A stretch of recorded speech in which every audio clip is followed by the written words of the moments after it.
네, 오늘 이렇게 우리가 국가가 하나님을 잊을 때 다섯 번째 자녀 교육의 책임은 부모라는 강의를 함께 나누겠습니다. 2008년 1월 달에 독일에 있어서 여기에 이제 고버 씨라는 가족이 있었습니다. 근데 이 사람들의 성인된 두 아이를 빼고는 모든 아이들이 경찰로 인해서 이제 구금되는 사건들이 있었습니다. 그 이유는 단 한 가지였어. 학교를 보내지 않았다라는 것 때문이었습니다. 그리고 나서 안드레란 프라우케라는 이제 가족에게도 비슷한 운명이 찾아왔는데요. 한 $100 정도의 이제 벌금부터 시작을 해서 마침내 부모들한테 자녀 양육권을 빼앗았습니다. 그리고 나서 그렇게 이제 정부가 피후견인이 되는 이런 일들이 있었게 됐는데요.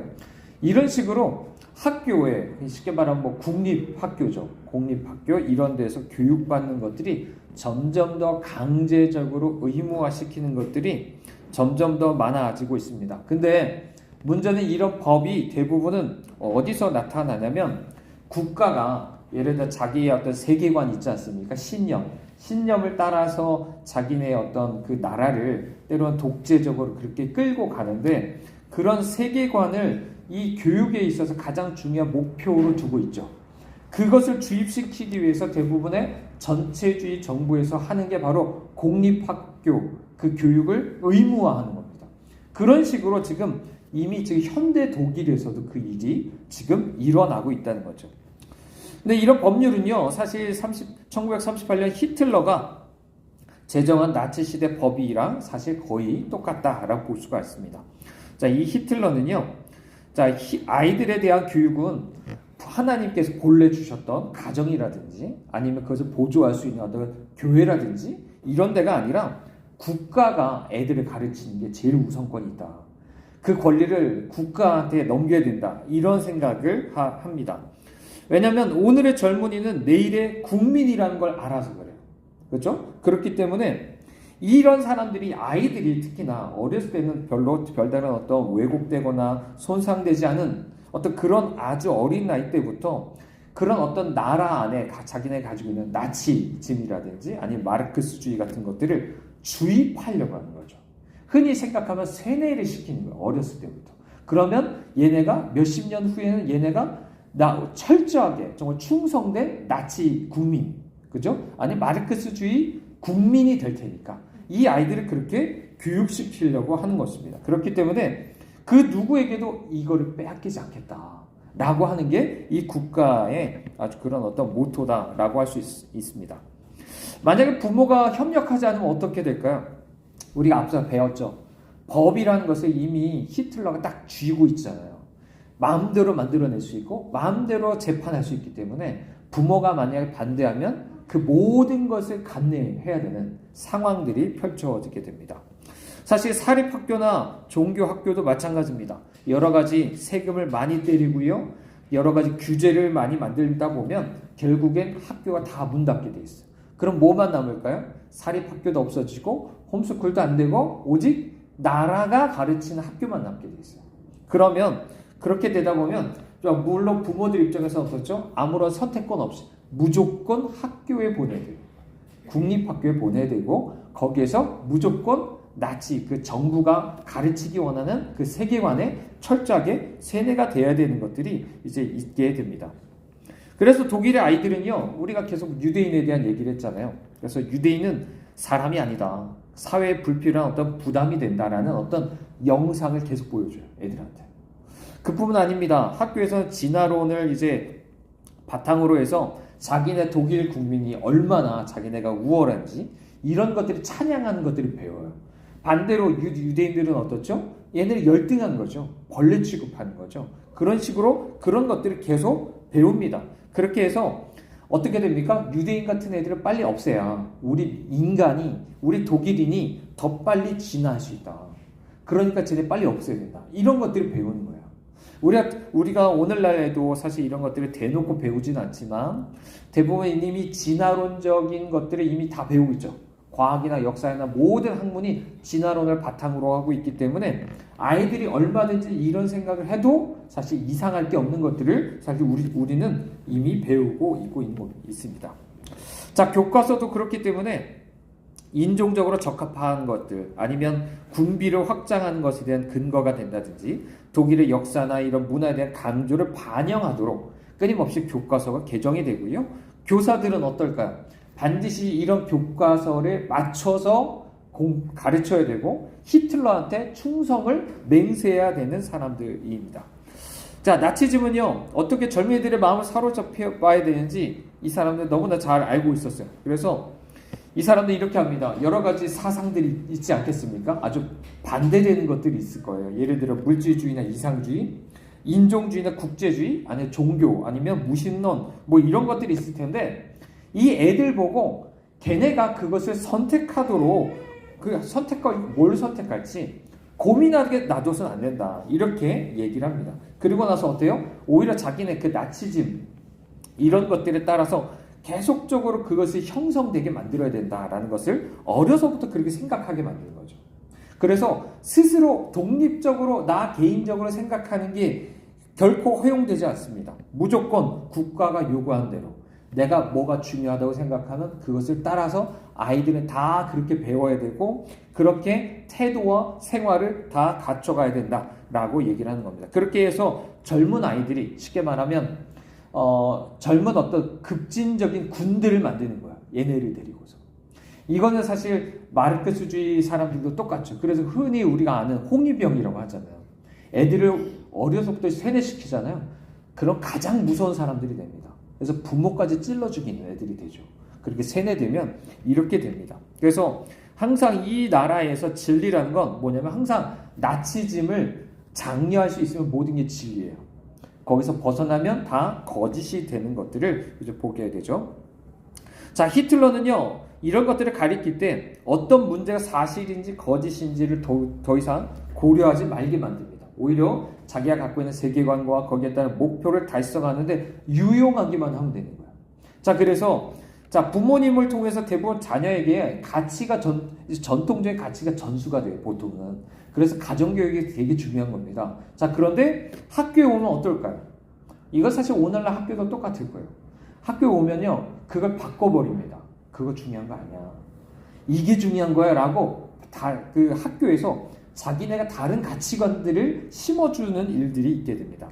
그리고 나서 이 아이들에겐 나 개인보다는 그룹 전체의 생각이 중요한 거야 라는 것을 계속적으로 주입을 하죠. 그리고서 이 교육 시스템 자체가 인지적으로 뭔가 내가 배우고 이런 것보다 그냥 감성적으로 뭔가 내가 느끼고 경험하는 것들을 상당히 중요하게 여깁니다. 거기에 이제 집중하게 되는데요. 그래서 그런 것이 결국 나치즘의 진리에 접근할 수 있게 해준다고 이 사람들이 믿기 때문에 계속 그렇게 하는 것입니다. 사실 오늘날 미국처럼요, 이 나치 독일에서도 권위 있는 사람들이 소위 가치의 명료화라는 어떤 경험을 통해서 불신을 당하게 돼요. 예를 들어 이런 거죠. 대부분의 교사들은요, 자녀들이 부모님, 교회, 이 대부분 이제 권위 있게 여기는 것들이거든요. 본래 그것을 권위 있게 여기고 따라야 돼요. 그것을 따라서 가치가 형성이 돼야 돼요. 근데 그것에서 독립하려는 자연스러운 욕구가 애들한테 있어요. 그죠? 특히 사춘기나 뭐 이런 때 되면 그런 욕구가 있습니다. 게다가 그러다 보면 또 세대 갈등이 일어나기도 하죠. 또 권위에 도전하는 경향이 있는데 이런 것들을 이용을 해요. 이용을 해서 계속적으로 거기에 대해서 뭔가 불신하게 만드는 거죠. 그래서 따르지 못하도록 만드는 이런 것들이 있습니다. 그리고 반대로 또 어떠죠? 또래들, 똑같은 나이의 친구들한테 그 사람들의 압력에 따라서 그냥 유행처럼 그 압력을 따라서 내가 따라가게 만들려고 하는 것들을 철저히 이 사람들이 이용을 하게 됩니다. 자, 그렇게 되면 어떻게 될까요? 가정이나 내가 교회에서 배운 대로 내가 그것을 말하려고 해요. 그러면 아이들이 그렇게 못합니다. 그죠? 아까 얘기한 것들대로 그런 것들이 계속적으로 학교에서 배우다 보면 그게 다 틀리다고 생각하게 돼요. 그리고 침묵하게 됩니다. 자, 나치 독일이 이렇게 독특한 것 중에 하나는요, 그들의 정책을 장려하시려고 해서 일부러 사실을 왜곡시키는 방식들이 있었습니다. 그래서 아까 이미 지난번에도 선전과 관련해서도 크게 거짓말한다는 얘기를 했었잖아요. 여기서 그래요. 그래서 유대인에 대해서도 그렇고 독일 역사에 대해서도 그렇고 히틀러 의도에 대해서도 상당히 거짓말을 합니다. 자, 이렇게 하면서 감정을 불러일으키는 거죠. 왜요? 왜냐하면 감정은 이성보다 더 강력할 수 있다고 이 사람들을 믿는 거예요. 그래서 자, 감정이 안 바뀌면요, 마음은 여전히 옛날에 생각하던 대로 돌아가게 돼 있다 라는 것을 알아요. 그래서 생각이 감정을 바꿀 수도 있지만 감정이 생각도 바꿀 수 있다 라고 믿고, 결국에 계속적으로 사실을 보지 말고 뭔가 내가 느끼고 감정적인 뭔가 그것들을 불러일으키려고 이 사람들은 계속적으로 그렇게 끌고 가게 됩니다. 자, 이런 것들이 실상 오늘날에도 일어나고 있는 거예요. 계속적으로 그런 일들이 일어나서 어때요? 말 그대로 이 아이들이 어려서부터 세뇌되고 어떻게 보면 프레임 되는 거죠. 프레임이 딱 씌워져서 그 안에서 모든 세상을 바라보게 만들고 쉽게 선전성도돼서 감정적으로 그렇게 일으키게 하는 것들, 이런 것들이 대부분의 학교 교육에서 일어나고 있는 일입니다. 그죠? 자, 오늘날에도 마찬가지인데요. 자, 미국으로 넘어가서 우리가 함께 살펴보겠습니다. 자, 우리 학교 대부분은요, 아이들이 부모나 교회에 대해서 신뢰를 제거하고 세속적이고 또 부도덕한 것들을 강요하는 그런 교화실이다라고 우리가 말할 수 있습니다. 그래서 체스터 피어스라는 박사가 이런 얘기를 했죠. 그래서 5살 때 학교에 입학하는 모든 아이는, 물론 이제 많이겠죠, 이제 미국이니까, 그런 아이들은 다 정신적으로 병들어 있다라고 얘기를 합니다. 왜냐하면 그들은 결국에 그 여러 가지 거기서 뭘 배웁니까? 애국심이라든지 민족주의 이런 것들을 배우고 그런 것들을 이제 말하고 있으니까. 자, 그렇게도 얘기를 하고 있는 거죠. 자, 그래서 C.D. 사이먼이라는 사람은요, 아동의 신념, 가치 이런 것들을 변화시키기 위해서 앞서 얘기한 가치 명료화라는 것을 개발하게 됩니다. 이건 뭐냐면요, 사실 우리 포스트 모던에 대해서 얘기한 거랑 거의 똑같은 얘기인 거예요. 그래서 이런 거죠. 절대적인 건 없다. 근본적으로 옳고 그름이 없다라는 개념을 가지고 이제 얘기를 합니다. 그래서 이런 변화를 어떻게 아이들이 받아들이게 만드냐면, 첫 번째는 이런 겁니다. 개인적인 가치, 뭐 예를 들어 성에 대한 것도 마찬가지일 거예요. 이런 것들은 부모나 교회가 가르치는 게 아니라 네가 결정하는 거야. 이렇게 얘기를 하는 거죠. 그리고 나서 두 번째는 절대적인 것을 가르치기 위해서 열린 답을 구하는 겁니다. 이해되세요? 그러니까 닫혀 있는 게 아니라, 닫혀 있다는 건 뭐죠? 이거 아니면 이거예요. 딱 정해져 있는 거예요, 답이. 근데 열린 대답이라는 것은 말 그대로 정해져 있는 게 아니라 네 마음대로 결정하라는 거죠. 근데 이게 여러분 생각해 보세요. 문화에 이런 것들이 되게 많습니다. 예를 들어 여러분 드라마나 영화에서 열린 결말이라는 거 혹시 아시죠? 딱 끝을 맺는 게 아니라 뭔가 열려 있어요. 어떻게 될지 뭔가 이제 작가가 아니라 독자가 마음대로 그것을 떠올리게 만들고 결론을 짓도록 하는 것들이 있잖아요. 질문도 마찬가지입니다. 딱 정해져 있는 게 아니라, 예를 들어 이런 거죠. 그 사람들에게 있어서 뭔가 우리가 교회 안에서도 어떤 나눔을 할 때는 이런 것들이 필요할지 모르지만, 잘못하면 이런 것들이 학교에서 잘못 이용되면 방금 얘기한 것처럼 마음대로 생각하게 만드는 거예요. 절대적인 성경에 따라서 이게 옳다 그러다가 아니라 내 마음대로 그것을 결정하게 하는 거죠. 그래서 예를 들어 이런 질문들이 있죠. 다른 부모를 너는 원하니? 아니면 성교육에 성교나 피임 기술이 포함되어야 되는가? 아니면 가정의 규모를 2아이로 제한하는 법을 원하는가? 이런 것들을 마음대로 열려있는 그 대답을 할 수 있도록 해서 마음대로 아이들이 그런 가치를 갖게 만드는 겁니다. 자, 그러면 이제 이 아이가 이전의 가치를 이제 없애게 되면 3단계가 추가가 돼요. 그래서 교사는 아동한테 어떤 가치를 내가 받아들일지를 스스로 결정해야 된다라고 말합니다. 그러면 두 번째, 이 유아는요, 새로운 가치책으로 나의 변화된 것을 이 친구들 앞에서 그걸 발표해요. 뭐 아까 얘기한 동성애 관련해서 똑같이 이런 식으로 다 하는 거죠. 세 번째는, 그러면 아이들은 규칙적으로 이런 가치에 따라서 자기가 행동하게 됩니다. 그러면 어떻게 되죠? 이런 것들이 계속 뭐가 되냐면 옳고 그름의 문제가 아니라 내 선호에 대한 거야. 취향에 대한 것이다. 이렇게 얘기를 하게 되죠. 그러니까 그것은 논쟁의 대상이 아니다. 누가 비판할 게 아니다. 이런 식으로 계속적으로 가게 되는 것입니다. 이를 통해서 아이들은 계속적으로 진화론, 그죠? 마르크스주의, 동성애, 낙태, 안락사 이런 것들이 정상이라는 그런 신념에 대해서 아무런 정말 방어도 할 수 없는 상태로 놓이게 되는 거예요.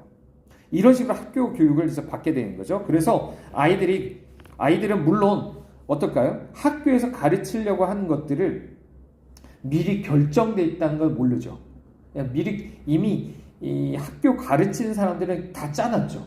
어떤 교육 과정과 목표를 설정해 두고서 이들이 이렇게 해서 결과적으로 이런 세계관을 가지도록 다 설계해 놓은 거예요. 근데 아이들은 그런 걸 전혀 모르죠.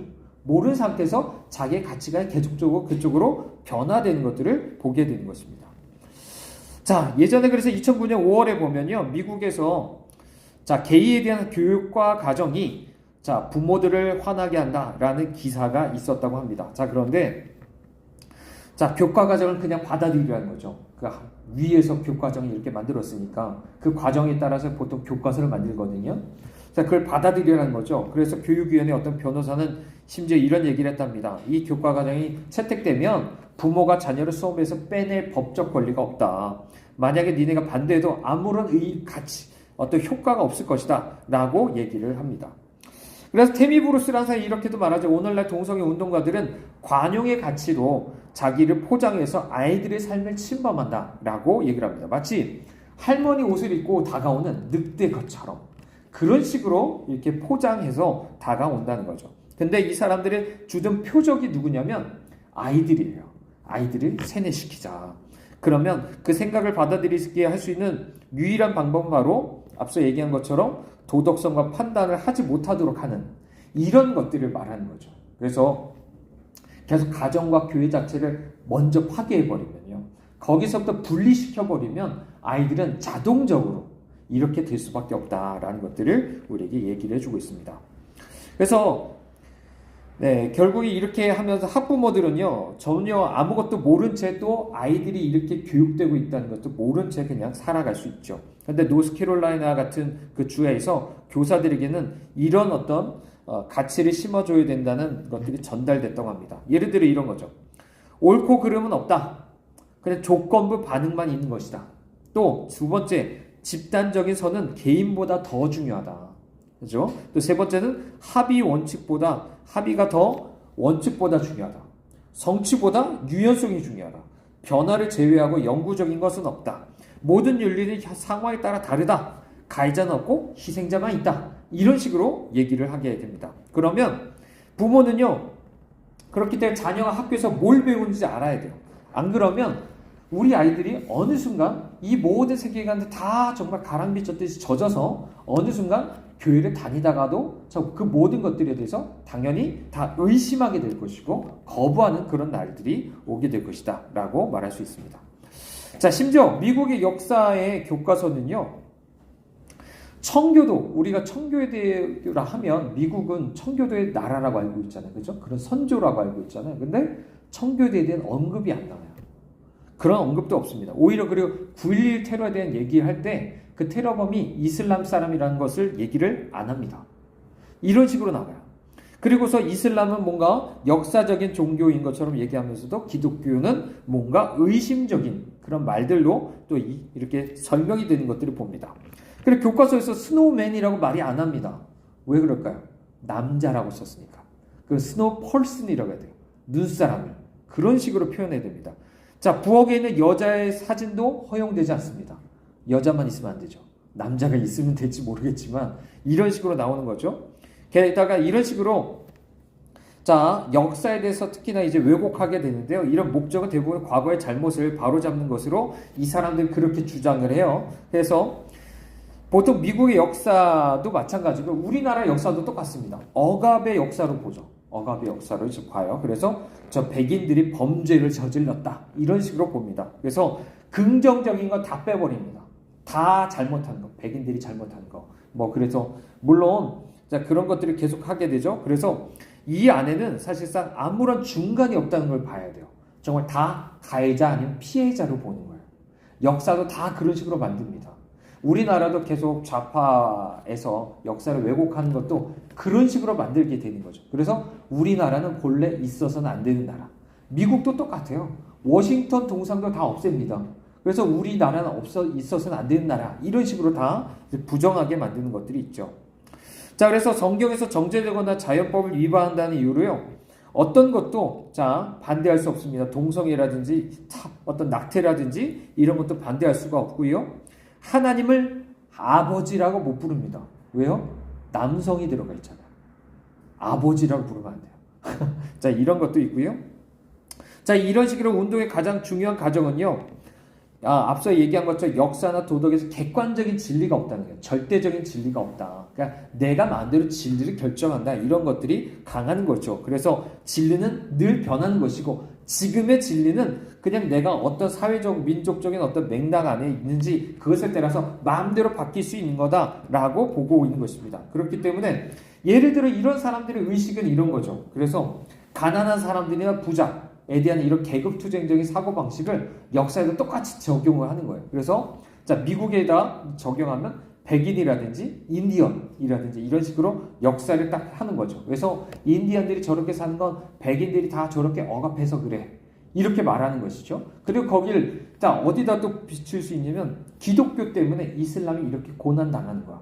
희생당하고 있어. 라는 식으로 해서 딱 억압자와 그 희생자로 딱 모든 역사를 그런 식으로 바라보게 만들고 있는 것입니다. 그래서 이 피해자라고 자기들이 주장하는 사람들이 계속 역사를 왜곡하게 만드는 거죠. 그래서 앞서 얘기한 어떤 백인이라든지 기독교라든지 이런 것들이 다 잘한 것들, 그런 거 다 없애버리고 그런 것들이 마치 다 이제 근절시켜야 되는 것처럼 얘기하는 것들이 점점 더 많아진다는 거죠. 자, 이 외에도 일부 학교에서는요, 이슬람을 지지하고 기독교를 부정하는 교과서를 사용하고 있고요. 또 학교에서는 친미 연설, 그냥 자기네 나라를 정말 사랑하는 마음속에 연설하는 게 허용이 안 됩니다. 미국은 그냥 침략자라고 말해야 된다고 말해요. 그리고 대부분의 대학 교실은 마르크스주의가 지배를 하고 있고요. 독립선언문에 하나님을 언급하고 있기 때문에 그것을 학생들에게 보여줄 수 없답니다. 많은 학교에서 가족은 출생이나 선택을 따라 함께 살거나 살지 않을 수도 있는, 그래서 서로의 필요를 충족시키고 공통의 목표와 이익을 공유하는 그저 그런 2명 이상의 사람들로 제정이 되고 있다. 이런 식으로까지도 우리 자녀들의 교육, 어떤 면 좀 손주들의 교육이 이렇게 진행되고 있다라는 것들을 보게 됩니다. 자, 그렇기 때문에 우리는 우리 아이들과 손주들의 교육에 대해서 정말 우리는 관심을 가져야 됩니다. 정말 우리 아이들이 학교에서 뭘 배우고 있는지, 그죠? 단순히 뭘 배우는지에 대한 것만이 아닙니다. 그죠? 그것은 학교 선생님과 친구들과의 또래 관계 안에서, 그죠? 이 모든 것 안에서 어떤 걸 배우고 있는지까지 우리가 생각을 해야 되는 거죠. 왜냐하면 이거 단순히 교과서에 국한되는 게 아니라 아까 얘기한 것처럼 세계관, 가치관을 심어주는 거잖아요. 그 모든 학교 시스템에 내가 들어가 있다면 그 모든 것이 그것을 향해 있는 것입니다. 그래서 단순히 교과서만이 아니라 그 모든 것을 우리가 볼 수 있어야 되는 것이죠. 하나님은 사실 자녀 훈련에 대한 책임을 부모한테 주셨습니다. 신명기 6장 6절에서 7절, 여기 잘 아는 쉐마 말씀만 봐도 이 모든 책임, 특히나 아버지에게 이런 것들을 이제 책임을 주신 것들을 보죠. 근데 하나님 우리에게 맡기신 거는 자녀의 몸만이 아니죠. 그냥 몸을 맡겨주셔서 그냥 애들한테 용돈만 주고 잘 먹이고 자고 하게 하는 것만이 아니라 영혼을 맡겨주신 거예요. 그죠? 그렇다면 이 아이들에게 단순히 교회 가자라고 끝날 게 아니라 이 아이들의 지금 점점 더 잘못된 세계관을 그렇게 배워가지고 하나님의 백성이 아니라 국가가 원하는 그런 어떤 백성으로, 국민으로 나오게 하는 것들을 그냥 내버려둬서는 안 된다라는 것들을 우리가 보게 되는 거죠. 그렇기 때문에 우리는 물론 당장 우리나라가 여기까지 아직까지 가지 않은 부분들이 있습니다. 하지만 사실상 이미 시작되고 있는 것도 많죠. 결코 우리나라가 또 그렇다고 적다, 이런 것들이 적다라고 말할 수도 없습니다. 그렇기 때문에 우리 조금 더 생각을 해야 되죠. 특히나 지금과 같은 상황에서 정말 이미 진화론을 많이 가르쳤죠. 그래서 성적인 것도 계속 심지어 유치원부터 가르치고 있죠. 역사적인 것도 이미 이런 것들을 가르치면서 계속적으로 아이들의 세상을 바라보는 시각이 늘 그런 거예요. 나는 흙수저, 나는 희생자, 이런 식으로 바라보면서 그러면서 정부에 대해서 점점 더 의존하게 만들고 진화론에 이제 입각해서 하나님은 없다. 뭔가 이 생존하는 거 안에서 누군가는 뭔가 짓밟아도 되고 마치 나는 거기에서 뭔가 경쟁해서 살아남아야 되는 것처럼 생각도 하고 성적인 거나 이런 도덕적인 가치를 내 마음대로 결정해도 된다고 말하고 이런 것을 따라 얼마든지 타락하는 것들이 점점 더 이제 많아지고 있는 것이죠. 그렇기 때문에 우리가 정말 이것들을 위해서 더욱더 우리가 기도하면서 나가실 수 있기를 바랍니다. 자, 우리 마지막으로 우리 지하교회에 대해서 잠깐 생각해 보겠습니다. 오늘은 침묵에 대한 얘기를 함께 해보려고 하는데요. 지하교회에서 정말 중요한 것 중에 하나가 침묵입니다. 왜냐하면 우리가 알다시피 불필요하게 내가 말을 내뱉잖아요. 근데 그 말 때문에 어떤 사람이 고발당할 수 있어요. 어떤 사람이 나 때문에 감옥에 갇힐 수도 있고 그것 때문에 교회가 다 무너질 수도 있어요. 그렇기 때문에 그냥 입버릇처럼 그냥 누군가를 칭찬한다고 하면서 그냥 좋게 말하는 것조차도 누구 어떤 사실들을 우리 거기에 이제 포함할 수 있죠. 그렇기 때문에 예를 들어 뭐 어떤 형제님이 작곡한 노래 참 좋다. 그냥 찬양이 너무 좋다라고 했을 때 그럼 그 형제님이 이 찬양을 작곡했다는 그 사실이 들어가잖아요. 그럼 그 형제가 감옥에 갈 수 있는 거예요. 그래서 이런 식으로 우리가 너무나 쉽게 말을 그냥 막 내가 쉽게 그냥 이 마음속에서 나오는 대로 이런 말들을 하는 것들을 상당히 우리가 조심해야 된다라고 우리가 할 수가 있습니다. 그래서 그리스도인이란 정말 입이 무거운 사람이 돼야 돼요. 정말 우리가 야고보서에도 얘기한 것처럼 우린 사실 가만히 있으면요 이 혀로 엄청난 많은 악을 쏟아냅니다. 그래서 우리는 정말 이 혀를 제어할 수 있어야 돼요. 스스로 제어할 수는 없어요. 물론 하지만 성령 안에서 정말 성령 안에서 우리가 실제 절제라고 하죠. 정말 말이 절제가 될 수 있어야 돼요. 아무 말이나 하는 것이 아니라 정말 이 말을 해야 될 때 정말로 이것이 혹시나 정말 누군가에게 이것이 해롭진 않을지 이런 것들을 정말 생각할 수 있는 사람들이 되어야 됩니다. 그래서 실제 나중에 이제 솔제니친이라는 사람이 있죠. 이 사람도 정말 자기가 심하게 핍박하고 심지어 밀고 있던 사람 중 한 사람이 아내였답니다. 아내가 그것을 다 불어버린 거예요. 그래서 자 전도서 5장 2절 말씀에도 이런 말씀이 있죠. 심중의 비밀을 발설하지 말고 심지어 아내에게도 말하지 마라 라는 얘기도 있습니다. 그만큼 우리에게 있어서 어떤 부분은 심지어 아내에게조차도 그렇게 말하지 말아야 될 부분들이 있는 거잖아요. 그만큼 우리가 정말 이 말들에 있어서 우리가 더 주의할 필요가 있다라고 할 수 있습니다. 때로는 우리가 말들을 보면 때로는 그냥 예의상 그냥 가만 침묵을 못 지켜서 침묵하는 게 너무 어색해서 막 쓸모없는 말들을 많이 할 때가 많습니다. 그냥 사람이 있으면 그냥 막 말을 내뱉으면은 이런 것들이 많은데 그렇게 하다 보면 정말 우리가 정말 많은 실수를 저지를 수 있다는 걸 생각하고 정말 심지어 마태복음 12장 36절에 보면 사람이 무슨 무익한 말을 하든지 심판날에 이에 대해서 신문을 받을 것이라는 말을 우리가 기억을 해야 됩니다. 그죠? 그러니까 내가 무슨 쓸데없는 말을 하면 그 모든 게 다 심판받을 수 있다는 거예요. 그래서 우리가 좀 그 부분을 좀 같이 기억하실 수 있길 바랍니다. 또 한 가지는 허용 가능한 전략이라는 게 있습니다. 예를 들어 이런 거예요. 자, 보통 예를 들어 교회를 찾지 않겠습니까? 어디서 모이는지. 근데 자, 공산당들이 당원들이 그 거리를 수색한다고 생각해 보십시오. 근데 그 모임이 있다가 추측되는 방향으로 어떤 소년이 걸어가요. 그래서 그 아이한테 물어봅니다. 너 어디 가는 중이냐? 그래요. 근데 이 아이가 이렇게 말하는 거예요. 아, 제 형님이 돌아가셨어요. 그래서 지금 온 가족이 모여서 그의 유언장을 읽기로 했습니다. 그랬더니 이 경찰관이 그리 가보라고 얘기했어요. 자, 이게 무슨 말인지 아시겠습니까? 제 형님이 돌아가셨다는 건 뭐죠? 예수님이 돌아가셨다. 네, 여기서 유언장이라는 건 테스타먼트, 그냥 신약, 말씀을 얘기하는 거예요. 성경을 우리가 읽기로 했다. 라는 것을 말을 그렇게 하는 거예요. 이해되시겠나요? 그러니까 이런 것들이 있다는 거죠. 예를 들어 또 어떤 이런 예도 있습니다. 한 형제가 또 끌려갔어요. 너 여전히 모임에 나가지? 너 예배드리러 가지? 그랬더니 얘기하는 거예요. 대이동무 무슨 소리입니까? 기도 모임은 현재 금지되어 있습니다. 라고 얘기하는 거예요. 그래? 그럼 네가 그것을 잘 지키고 있다니 다행이고 그만 가봐 라고 얘기를 하는데요. 자, 보세요. 지금 이 사람은 거짓말을 하는 게 아니에요. 이해되세요? 나는 모임에 계속 나가고 있어요. 모임에 나가고 있는데 내가 규칙을 지켰다고 말을 한 게 아니죠. 규칙이 있다고 말한 거잖아요. 이해되시죠? 그래서 내가 그런 것이 말이 다른 거예요. 이런 것 안에서 아까 그러니까 제목에서 그래서 뭐라고 얘기하면 허용 가능한 전략이다. 그러니까 내가 거짓말을 하는 것은 아니면서도 그렇다고 해서 이 사람들의 있는 그대로 순진하게 있는 대로 다 모든 사실을 다 부는 건 아니라는 거죠. 허용 가능한 전략이라는 게 바로 그런 거예요. 그래서 또 이런 예도 있습니다. 어떤 사람이 성경책을 가지고 넘어가는데 걸린 거예요. 그래서 너 이 가진 책들이 다 뭐야? 그랬더니 이런 얘기를 하는 겁니다. 어떤 사람이 섹스피어나 지호바의 글이죠. 라고 할 때 지호바라는 게 여호와라는 말을 조금 바꿔서 한 말이에요.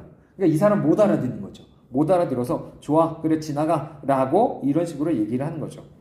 그러니까 이렇게 하는 이제 근거는 그런 겁니다. 이 사람들은 무신론자고 반신론자잖아요. 하나님을 대적하는 사람들이잖아요.